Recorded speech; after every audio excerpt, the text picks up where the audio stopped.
When I look at the large picture of your book, in essence, we're producing maps that don't help us navigate. And as a society, as a world economy, we just hit the rocks pretty hard. Yeah.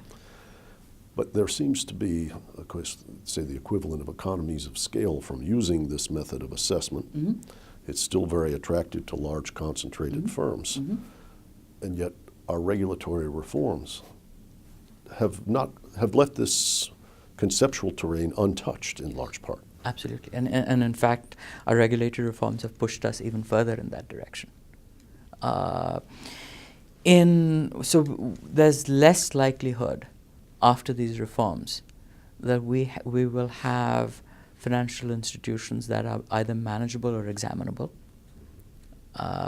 and more financial activity is going to be shoehorned away from the smaller banks that still in the main rely on case-by-case judgment, and into these large financial institutions, where the CEOs can legitimately say that, oh, there's a lot of wrongdoing and malfeasance going on, but we don't know, and so we now have large banks run the way British Petroleum was managing its activities in the Gulf, where Tony Hayward could say, I had no clue.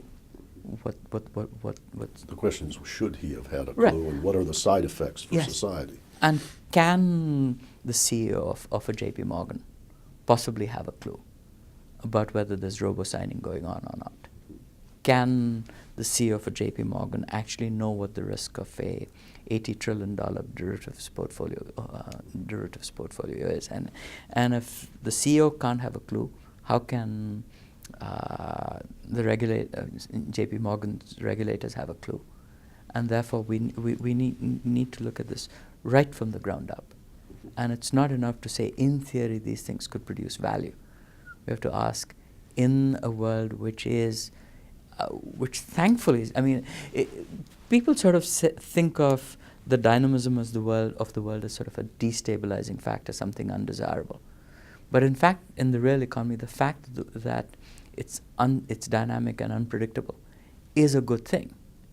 And let's embrace it.